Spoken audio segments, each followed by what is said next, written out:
Operation Sindoor పూర్తయిన దగ్గర నుంచి అంతర్జాతీయ మీడియా భారత్పై విషం కక్కుతూనే ఉంది. రఫేల్ కూలిపోయేన్న అబద్ధపు వార్తలను పతాక శీర్షికలో ప్రచురిస్తూ వస్తోంది.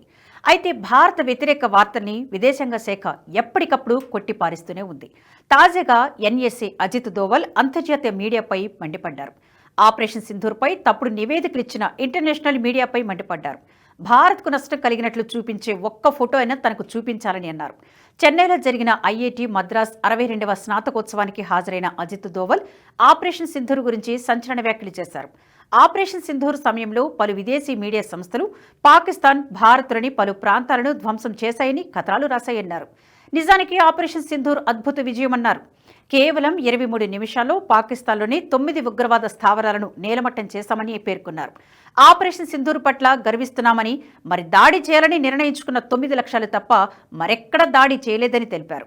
బ్రహ్మోస్, రాడార్ లాంటి స్వదేశీ ఆయుధాలతో అత్యంత ఖచ్చితత్వంతో దాడులు నిర్వహించామని తెలిపారు.